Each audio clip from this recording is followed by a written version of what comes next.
Hello, everyone, and welcome to the Progressive Overload Podcast. Have you ever thought about strengthening multiple areas of your life at the same time? Then you've come to the right place. Our goal is to help you identify ways that you might need a progressive overload to break through those plateaus and keep you growing. Hey everybody, welcome back to the Progressive Overload Podcast. I'm glad to have you here with us at the table today. I'm Dustin Moore, joined by Joe Copeland. What's up? And Adam Lazarine. Not as enthusiastic. Hello. Guys, we have a kind of a first for us.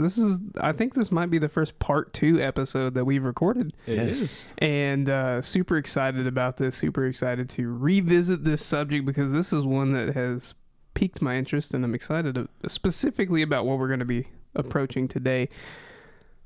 But you know, there's this one subject that I want to get into before we start. I'm intrigued. I'm glad you are, because I didn't tell you what I was going to mention. No, you did not. So, you know what is a big pet peeve for me? One that we haven't talked about already? One that we haven't talked about Okay. already. I don't know. Excuses. Excuses. There are so many good excuses, and there are so many really bad excuses. And oftentimes we try and hide behind those, and I think we'll get into some of that a little bit here later. But just a question for you guys. What is your favorite excuse that you've heard somebody give For what? for anything? Oh, for anything? Just to try and get out of something. Like I the would. dog ate the homework kind of deal? Yeah, I would do that, but Oh man, as a trainer, I mean, there's so many that people give me on a daily basis. okay. Like one of my least favorite one that makes me want to punch my face in, or their face in. Maybe I shouldn't say Wow. that out Your loud. face in. My face, yes, not Yes. yours. I don't want to punch other people. I'm not violent like Tyson. But they say, Shots fired. I want to hire you as a personal trainer, but let me get a few months under my belt first. Like boom, boom, boom. Punch me in the face. Like, no, let me start you out on the right foot in a perfectly programmed Let's exercise not waste plan. 3 months of you Just piddling doing it. around with Yeah. let me teach you the basics. I can I'm see so- that oh. from a professional I hate that perspective so for much. you, Adam. I'm going to take it from a different approach from what I do as a living, and I hear this a lot. You know, I would like to come to church, but I'm just so... Fill in the blank. Yes, sir. And I'm just going to leave it open-ended at that because I don't want to hurt anybody's feelings. Yeah, But full stop. full stop there. But I would like to do this, but I'm just so, and then I get a whole host of things that come. Oh gosh. Thank you guys for sharing. I'll gladly mention my favorite one. When somebody asks me a question and I know, open and honest, that I'm trying to give an excuse, I will look them in the face and say peanut butter. And when they ask, what does that mean? I say, well, that's as good of an excuse as any other, you know? I thought it was so you could get into a sticky situation. Oh. I mean, possibly, depending on the usage, but no, like literally, and I totally steal that from Theral. Shout out Theral. But he, there's been several times that I've asked Theral a question, and he has jokingly just looked at me and said, peanut butter. I said, what does that mean? Well, that's as good of an excuse as anything else I could tell you. So, All right. thank Code. you. Thank It's you. a code word for It's a code word. an excuse. That's exciting. Now we're getting into code words for it's funny. excuses. Now I want peanut butter. So that has been, I say that's a pet peeve. You know, it can be. Sometimes it's frustrating when we hear those excuses. But if you think about it, we are never as frustrated when we are the one giving the excuse. Yeah, there's an extraordinary amount of grace that goes into our own excuse. Yeah. Isn't there? There is. We get a double helping. Right. I'm going to give myself so much grace because I can justify it. But when someone else gives it to me, man, it's not as... I'm not filled with that much grace. Yeah. So that's how it goes with excuses. Yeah. So and what do that's pretty much all the lies that we're going to talk about today. Most of them are excuses. Our excuses for behavior, our excuses for maybe not working out or something like that. And so y'all want to just dive into that? Yeah, absolutely. You know, we've mentioned a little bit earlier that this is kind of our first part 2 episode, and being the first part 2, we are revisiting, Joe kind of hinted at it, the lies that we tell ourselves. Mm-hmm. So Joe, what is our first lie that we might tell ourselves in part 2? I really want to work out, but I just don't think I have enough time. Oh, how many of us have been there? I've used that one. Oh yeah, for sure. And like Adam said earlier, I give myself extra grace when I use that one too, right? That's right.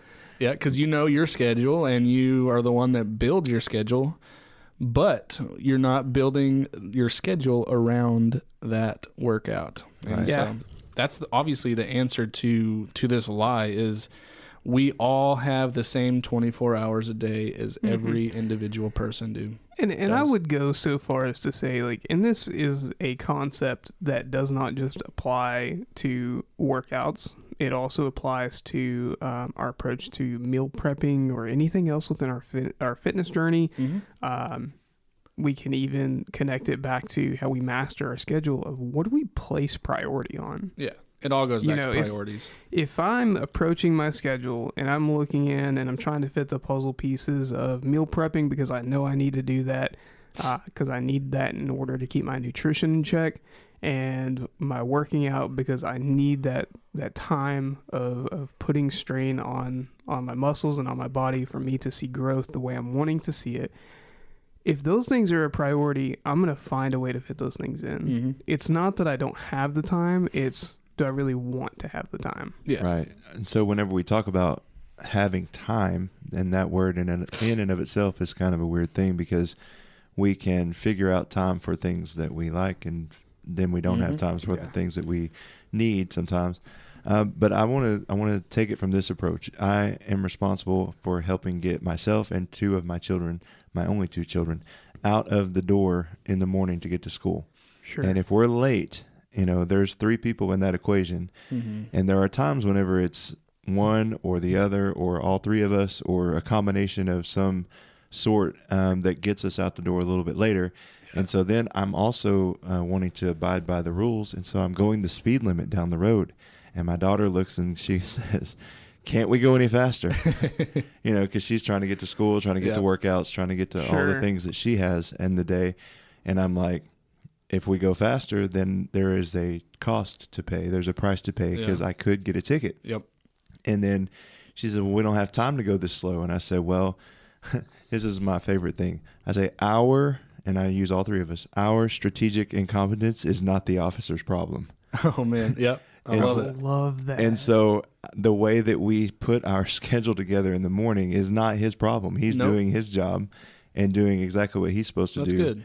And I think we can just kind of go with that with our workout as well. What? Absolutely. Our strategic incompetence. Yeah, I'm writing that down. I like that a lot. That is going in my book of quotes. I steal that from John Acuff in his study called Finish. Okay. That's what he calls it. Okay. That's not some divine Scratching revelation. Out Adam right. From I want to give credit quote. where it's due. Yeah. Right. Well, it's like the concept with when somebody tells me I don't have time, what I like to tell them is you don't have time not to focus on your health.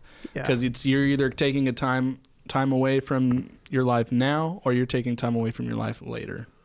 Yeah, it's man, when we talk about this concept of time and do I have time to do this or not, the obvious answer is yes, I do have the time. I just need to make it. But time is something that you have to place a value on. Yeah. Because we're not getting any more of it. It's I don't know if you guys have ever heard the phrasing of "I'm the oldest I've ever been and the youngest I'll ever be." Yeah. There you go. And, I like that. for me, that just represents that I'm not getting any time back to put into this, so I need to put into it now. And if anything, I'm setting myself up to be able to be more productive or successful in a physical sense, in hitting my goals later by doing laying the groundwork now. Yeah. Yeah. I've used this excuse so many times when it comes to trying to get into the Word. I want to focus on, getting through the Bible in a certain period of time. And here I am. Oh, I don't have time to do it today. But then I go sit down and I watch blankety blank show, or I go play the PlayStation or something like that. And he sits in the wellness place, and he, you know, has his headphones in, and he's listening to space ASMR. Oh, dude, don't tell people my secret. He's it's safe with me. I told you that in confidence. And now the world knows. Man. No, but it's we have so many little things that we substitute in that we could be spending, taking time and doing other things, doing things that really count. I guess you could say there are so many things that should have value enough that it's almost one of those things that is a necessity to our lives that we need to work in. We've had this conversation of I have reached a point in my fitness journey where not having the time to work out is more taxing than me forcing it in. Me not being able to get a workout in mentally drains me more so than me forcing myself to go and do it, even if I don't feel like it. And I love that you're to that point, because a lot of people quit exercising before they reach to that point. I think you've explained before, and I love it, that what you said is you started where this was something that you had to do. Then you got to where it's something that you enjoy doing, and then you got to where it's something that you can't go without. Yeah. And most people stop before they get to that point, and I'm there right now. You know, I hate days that I can't work out or get something in, you know, and so just keep on pushing till you get to that point. Yeah, and I'm always intrigued by this phrase, and I've used it and I've said it. This week has just flown by. Yeah. It was 24 hours every day. It's the same 24 hours that it was the last week when it was dragging by. Yeah. I sat down at my desk in my office this morning and I blinked and looked at my calendar and went, wow, we've already started May. Yeah. And I thought about it and went, man, a lot has happened in the last month and a half. Sure. And it has flown by. It doesn't feel like I've actually gone through and lived those days, but I have. Yeah, same 24 hours. We just pile into it differently every time. I don't know. What would you say, are you ever tempted to use this excuse? Number one, do you ever tell yourself this lie? And where do you most often find yourself leaning on this? Yes. I'm going to say yes. I don't have time to make that phone call, or I don't have time to make that connection, or I don't have time to, I'm with you, Joe, even as a pastor sometimes, I'm like, I want to get into the Word, and I just choose to do something in place of that. Yeah. And so it comes down to, again, it's back to priorities, and it's back to what is most important to me. And my checkbook usually tells me what that is. You know, and that's seriously, my checkbook, how I spend my free time tells me what that is more than, you know, what I feel like it should be sometimes in my head. And I've openly admitted this to you guys, ever since the end of our contest, right? Where we loosened the reins a little bit, on ourselves. And if I'm honest, the place I tell myself this lie the most has to be within that realm of meal prepping and in the kitchen. Oh, got you. Yeah. And it's not like I've been inherently just, I'm just going to down this whole bag of chips. I'm not eating junk. Maybe not eating the most nutritious food, but sticking within nutrition and trying to control self. Yeah. But I find myself lacking when I'm not meal prepping and planning in advance. And that has been the one area where I have seen myself struggle the most. Yeah. Because I don't have that extra added pressure. And just in context of I'll get home and like you say, I'll fill in the blank. I'll do 10,000 other things. I'll go do laundry. I will go do dishes. I will vacuum. I will clean house. I'll fill in the blank, but I avoid going and and working in the kitchen. We've got to get you some actual dishes to where you enjoy cooking, where you can make some noise and, foil pans are just not doing it for you anymore. That's what it is. It's the aesthetic of cooking. That's what's turning me off. Yeah. Too bad. Too bad for you. Yeah. What about you, Joe? No, yeah, I'm right there with you. Nutrition wise, I feel like I'm in a very balanced place right now. There are some times where I'd probably eat more than I should. But food quality wise, I'm doing pretty well. Sure. Yeah.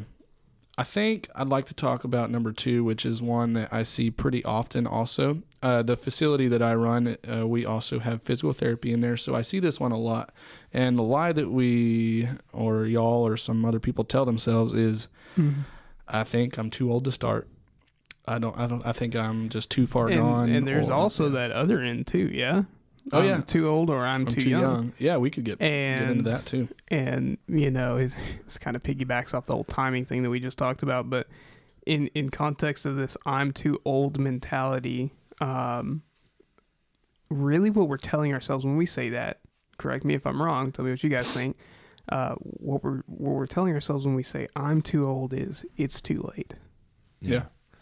Yeah, because I've looked at some of the things that people do in the gym, or not necessarily this gym, but other gyms and other places. And, you see tons of things online and people are doing these exercises. And I can look at that and go, yeah, I'm too old for that move or I'm too old for that. Those body mechanics don't work with me anymore. Yeah, you see all those like calisthenic videos and you're like, yeah, maybe back then. I'll leave that to the professionals. And so, but I don't think that's what we're actually getting at here, but well, it could. Yeah. I guess you could.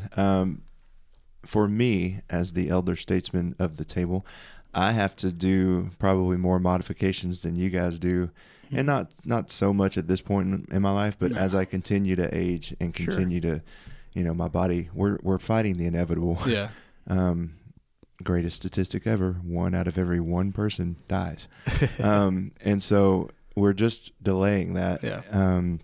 Or trying to. And so I do look at some things and go, yeah, I'm not doing that anymore. Yeah. And that's probably for my own self-preservation, and then some because I don't want to hurt my pride too much. Yeah. And go, yeah, I completely fell on my face because I was trying something that, the 18-year-old kid was doing. Yeah. And then, scientifically, as a strength coach, you could do those if that was something that you are interested in pursuing. If you're like, I want to put myself to the challenge of I want to perform an overhead snatch or something like that, something way more technical and difficult to do, then you absolutely could. You could work on it and make it happen. Older people than you have started way later. Sure. But it's not necessary to be healthy. It's not necessary to be strong.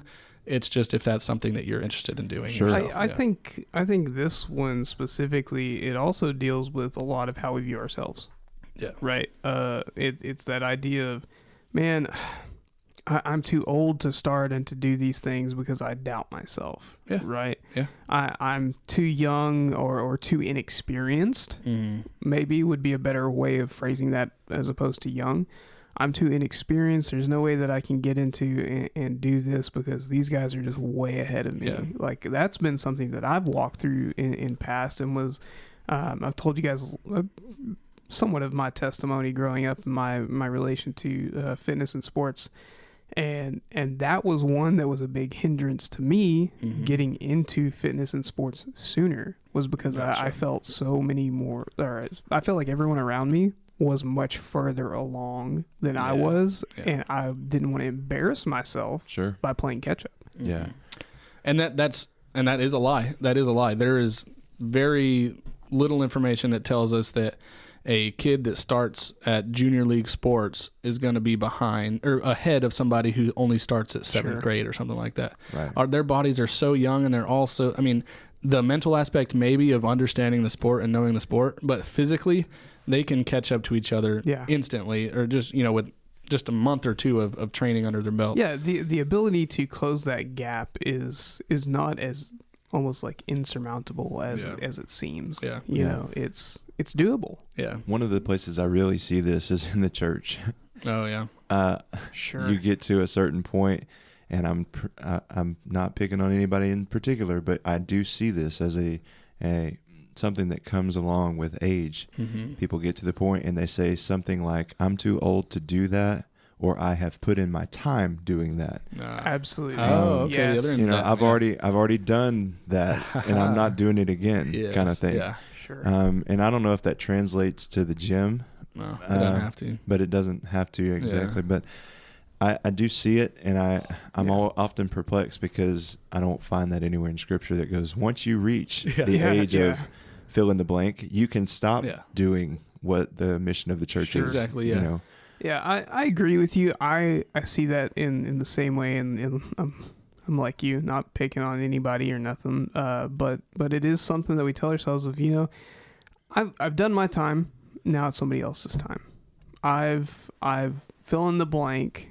I've done this, or you know, I'm too old to jump in there, Right. and be doing that, as opposed to fill in the blank. Yeah. Now, sometimes it does happen where physically they cannot do what Sure. we were asking them to do. Sure. And that's Can fine. happen, yeah. I get that completely.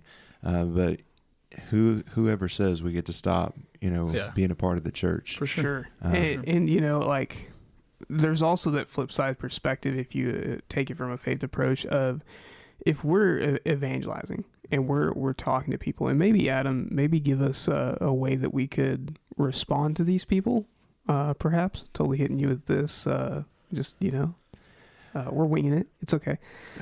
But there's those people that they don't take that approach of, I'm too old to be there, and they don't have the approach of, I'm too inexperienced to be there, but sometimes they have that phrasing of, I'm just too bad.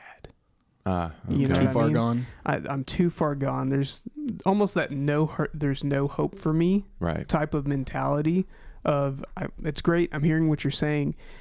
It's not for me just because who would want me? I go type back thing. to the simple fact that I was once in that same boat Sure. and was not worthy and was not, you know, capable of saving myself either. Yeah. And I try to empathize with them because I try to understand what that feels like at some level. Mm-hmm. Yeah. But I also try to make sure that they understand that that's not just them. That's Sure. everyone. Yeah. Everyone is in that same boat until we understand and acknowledge and are introduced to Jesus. We're as born into a sinking boat. Yes. That's a good way to put that. Yeah. And so we're all together in that same sinking boat. And the only thing that saves us is Christ and the shed blood on the cross. So I'm glad you asked that, just because some people do think that about themselves, that they're too far Absolutely. gone. God wouldn't want me. He Mhm. can't possibly know all the things I've done. Yeah. And those are just lies that we tell ourselves to shield us from the fact that we've got something in front of us that's readily available and we don't want it. Mm-hmm. Just like fitness. Yeah. It's readily available. Even if you can get out of a chair from your from your couch or your recliner, you can get up and down 100 times a day. Yeah. That's available to you. Yeah. And most of us just don't want it. Yeah. And so that's kind of Yeah. where I go with that. Yeah, and there's you know, bringing it back to fitness, there's so many people that think they're too far gone to start exercising or start eating right. They're like, "Oh well, I'm 65 and I'm morbidly obese. I'm just gonna die this way." Yeah. And that's such a sad way to think. You know, that picture of, you're almost telling yourself, this is just who I am. Uh-huh. And you're defining yourself as Yeah. and letting what you are in that instant Mm-hmm. define you.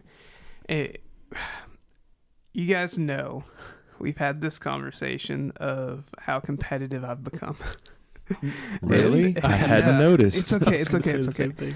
And if I'm honest, one of the big motivations, I'm one that if I'm on social media, if I'm on any kind of like platform where I'm watching YouTube and studying and doing things, and there's any kind of like one of those motivational speeches or motivational quotes, I always watch them because they fascinate me and they give me energy. Yeah. They really do. And one person said, imagine you get to the end of your life and you're standing in heaven, right? And you're faced with the picture of who you could have become if you had started. Oh. Okay. you almost get that glimpse of who you could have been. Yeah. And for me, when I was first starting my fitness journey, and not that I think that would ever happen, right? Like, yeah, I was going to say, I don't agree with you theologically, but I don't have to. That is not founded in Scripture. But this, just the idea of picturing who I could become if I would just simply start and put in the work. Yeah. And it's like, man, it's almost that picture of look at what you missed out on. Yeah. Because you didn't take it serious enough. To where all it takes is just a simple getting up and getting after it. Yeah. So let that be an encouragement to you. If you're still waiting to get up and get after it, you're not too old. You're not too young. Just get started. Yeah. The timing of it really is irrelevant. You know, you are in a place currently where you can make progress. Yeah. And any step forward is massive, and we're here to applaud you through that. Absolutely. Yeah. And everyone starts at a different point. For me, I had this I can't mentality, really. And I reached that point of I'm tired of telling myself I can't do something. Yeah. Y'all saw me make a note a while ago. I want to talk a little bit about the science of aging, and just so you can understand what your body's going through. If you're in that person who's just thinking I'm a little bit too old to start, every decade that you live after your 30s, your body's going to lose 10% muscle mass. It's age-related sarcopenia. If you're not actively trying to continue to add that strength and muscle, you are losing 10% muscle, and that is a lot, especially if you don't have much to begin with. Okay, so Gaining you just a candle on the birthday cake and losing the muscle mass. You just saved me because I was about to go what? But you said if you're not trying to actively put it on or put it back or work at it, then you will lose it. Yeah. So, okay, I'm okay. The sheer amount of fear that creeped across Adam's face in that moment. Oh, man. For you to be in the room and see that visually. Yeah, it was horrifying because I could just see this picture of what I could be, like Dustin said. Yeah. And so losing 10% of my muscle mass with every 10 years. If you only had 10% to begin with, hey, you're in trouble. It's okay, Adam. If that hurts. You know, if you were to go the next 20 years without lifting a weight or working at it, you'd still have more muscle mass than me and Joe. It's okay. Come on. Yeah, I love it. But yeah, we have to pay attention to that because what I always love to tell people this, the number one reason someone has to be checked into an assisted living center is because they can't get up off the toilet by themselves. Meaning you don't have the muscle and strength to get off of the toilet to do one body weight squat. So, and it's so amazing because I see so many people that have that mentality of, I'm past that. And then I see so many, like, we have a gentleman who we all know, and I think you guys will know without me saying his name, who, for his age, is extremely active, and you would not be able to guess, like, how old he is based on just being around him. No. And he is someone who is very, I would consider him fit to an extent, more so than most. And it just goes to serve the answer of it isn't too late, because if you look around you, there are people who aren't struggling the way that you think you do. Yeah. And it's not that they're that much different. They just they may have put in a little more work, and there is the opportunity for you to make progress. Yeah. You made the comment a while ago about this is just the way God made me. And I think this is another third lie that people say all the time. And they use it as a way to excuse themselves for their behavior or for who they are, who they've become. Yeah. And so as we're talking about health, So many people use that as a way to just accept the fact that they are obese, or this is just the way God made me. They accept that this is why I have diabetes. That's just the way that God made me. It's one of those ways that we use to disconnect ourselves and who we are with our decisions. Yeah, and I'll be the first to admit, like, there are people who struggle with those things, and they have medical reasons, and it's not something that they've heaped upon themselves, perhaps. And so, like, understanding that, the idea of when we talk about this is the way God made me, it's like we go back to what we talked about at the beginning. It's an excuse. Yeah. It's the excuse of, I would go work out and I would try and lose weight. I've tried before and just I haven't quite been able to do it, and I think this is just the way God made me to be. Yeah. What about the idea that you run into people that say, well, I look this way, and then you see their parents, and their parents look like them, and then their grandchildren start to look like, Yeah. And so there are some genetics that play into this, but I also think that you can navigate that. It's just like in the church, you can only go so far and go, yeah, this is what my parents believe, so I believe it. Yeah. At some that only point, gets you so far. At some point, you have to own your own faith. You have to pack your own suitcase. You do. You have to pack your own bags. Mom and dad are not always going to be there to pack your lunch. Right. Yeah. And so it's one of those things for, our fitness and working out and owning our own responsibility in that we've got to do because our parents can't do that for us. Yeah. There's this movement. It's pretty big right now, and it's a body positivity movement. And I don't want anybody to think that I'm speaking against that, because I think we should all learn to love our bodies regardless of where we are in our health and fitness journey. But we cannot use that as a way to excuse poor habits and then poor health. So yes, love your body. God did make you in his perfect image, but that doesn't mean that it can excuse binge eating and eating junk and eating crap and treating our body like crap.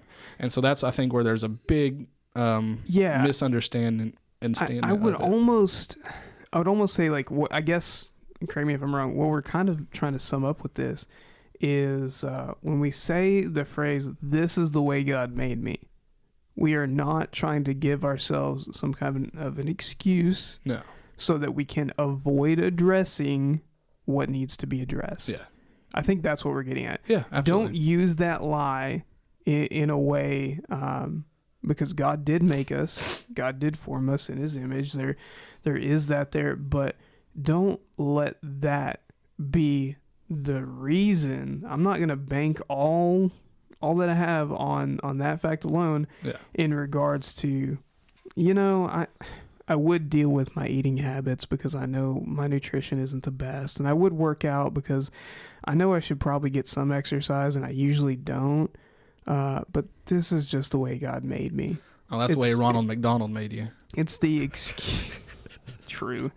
It's just sometimes we bank on that excuse so that we can avoid doing something that is uncomfortable. Sure. Yeah. Or that we do not enjoy, instead of just embracing the suck. Well, and it goes into that idea of let's not blame God for something that God did not do. Yeah, sure, exactly. Yes, yeah, absolutely. And it's hard because depending on where you sit and stand theologically, you may actually believe that. But like Dustin said, God did create you, but God did not. To be in his image, but that does not mean physically you are going to look, I'm going to be careful with this. It means, none of us really know exactly what Jesus looked like as a specimen physically. But I don't think that, that we were created in his image to look like everybody thinks that you can't just lump that into one thing and go, yep, I'm in his image. And that image is, grossly obese, or that image is anorexic, or that image, and then claim that as his image. Of course. Right. That's not what that means. Yeah. So, I can't say, I'm in shape, round's a shape, so, good enough. Yeah. Have y'all ever done a pretty in-depth, like, personality test? No. Yes. There's ones, have you ever heard the Enneagram? Oh, yeah, I think you have, Adam, haven't you? I have. somewhat. I remember Don't ask me my results, Yeah. but yes, I have. But people, there's like, I'm trying to remember what it's called, but there's this personality test that tells you kind of, it's the Enneagram. Yeah, Enneagram test. And it tells you, like, my wife, she took the test and she is, they're all number systems, but I can't remember what it is. But hers is basically you're the boss lady, you're a dominator, you make decisions, and that probably dominator isn't the right word, but you like to be in charge and you like to, anyways. And one of the things is you like to be a blunt person. And I see people that will come up, you'll go up to somebody. I'm not saying this is my wife at all. She doesn't do this, but I've had people come up. I've seen, okay, hey, man, Joe, you put on a little weight, and I'm like, oh, okay. Thank you for that. Thanks for that. And she's like, oh, sorry. I'm just a really blunt person. That's just the way God made me. I'm just a blunt person. And I just want to say, no, lady, you're just a jerk who has no filter and no feelings for how you make people feel. And so I think people do that also. They excuse their behavior, the way they treat people as, oh, that's just my personality. Yeah. No, you're just rude. You're just rude. Yeah, and but to piggyback off that, I think what you're getting at here, Joe, is sometimes we use that, oh, that's just the way I am, excuse to justify or avoid dealing with poor habits or choices. Yeah. In our personal lives. Yeah. And that's something that applies to our faith life, to our fitness life, to our everyday life. We look at certain areas and we say, it's just the way I am. Yeah. So I want to clarify one thing before we finish this up. Yeah. When I say being made in his image, we are made into his image so that we can relate to him, not so that we can look like him physically. That's good. Yeah. Yeah. Does that make sense? Mm-hmm. Sure. And so that's kind of where I wanted to wrap that up, because I feel like I didn't do a very good job of explaining that. No, you did fine. Let's dig into that though. Yeah, so we're made in his image just so that we can be relatable to him, because we are made for a relationship with him. Yeah. And so when we talk about that, I'm not necessarily talking about body types or weight or muscles or just any of those things. Human in general. Yeah, just a human in general. We're made in his image. So there you go. That's one of those verses that I've read over and over and over, and I never really fully understood like what it actually meant to be made in his image. There you go. So yeah, I appreciate that. Mm-hmm. All right, last lie that I want to talk about, kind of changing gears just a little bit more, talking about some science that goes behind this. This is a lie that we say, I don't need to work out because I do physical labor all day. I hear this all the time. We're in a big farming community, but also oil field type community, and I see this from people all the time, and they'll say, I don't really need to. I'm so busy. I'm so physical throughout the day. And yet, how many times have you seen these dudes that just have massive bellies and are sluggish and just really not healthy looking? Yeah, and I think that there's two sides to that. I think sometimes we're like, I don't need to go to the gym. I don't need to exercise because I fill in the blank, right? Yeah. Because my job is super physical, because I did extra work at home. Maybe I walked around a little more today than average. Yeah. And we say, oh, well, I don't need to go to the gym because of that. Yeah. But we're ignoring the other half of that, which is nutrition, right? Oh, for sure. And that's part of it. Absolutely. That's part of it, definitely. But this idea of, I don't need to work out because I went and fill in the blank, did this work at home today, because I went to work today. But I don't like, they make that correlation and connect the two of that substituting almost for their exercise. Yeah.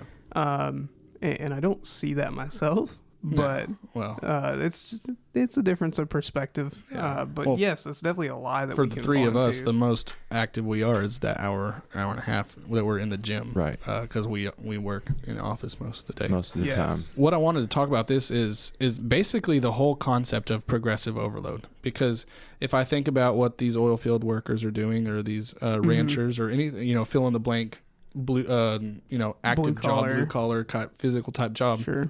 you're doing that day in and day out. And guess what happens when we do things day in and day out? You get used It to them. becomes normal. We adapt, and it becomes a part of our everyday life. So if it becomes something that you do on a consistent basis, your body is going to adjust its metabolism, it's going to hold on to its resources because it knows it's going to be doing that every single day. And so it sucks for them. Point, correct me if I'm wrong, you hit that point where you need an added stimulus. Yes, absolutely. You have to have it. You have to, in order yeah. to progress or improve. In some cases, I would almost even say to maintain. You need that extra stimulus. Yeah, for sure. And it's just part of what your body does to adapt. And daily activity should never substitute planned, programmed exercise. Why not? Why not? Because it's meant to adapt your body in certain ways that working in the field can't. I see. You can work, certain different things depending on your job duties. But if you have an aesthetic goal or a goal to lose weight or something like that, obviously nutrition's a big part, but you have to program your exercises around what you want to see grow. And so that's just something that I like to talk about. It's like it's like, I'm never going to gain strength and muscle in my legs if all I work is arms. Yeah. I guess is almost how I'm reading you putting it of I can do this work and I can do this extra stuff, and that's great, and it puts that stress and it stimulates the muscle in my arms because of this job, or my legs, or maybe I'm targeting this, but there are other parts of me that are not getting hit or targeted. In some cases isolated, making those isolated movements in a way that would make progress. Well, when you think about the concept of wellness as a whole, you take your whole body, and like you're talking about, Dustin, even particularly for elderly patients or people that have had an injury and they go through rehab, when you begin to do those targeted movements in your rehab program for your quads or your hamstrings or your glutes or something that is lacking or diminished, then you hear reports of those people like, I can stand up so much easier. I can get around the house, and I'm not having to use this, and I'm not doing that. And that's the benefit of using a program or something structured as opposed to just your ADLs, your activities of daily living. That makes the gains and makes you this progress. Almost comes back to what we talked about in another one of our episodes, where that work and those other things that we're doing are great, but they're no substitute.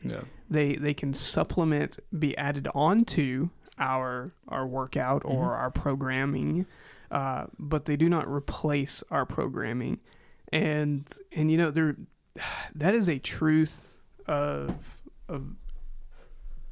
great proportions, and is a truth that applies to so many more areas, of course, of our journey. There are so many more things that we can say, I don't really need to do this because I fill in the blank. And I was watching, the best part about being a dad is having excuses to watch kids Cocomelon?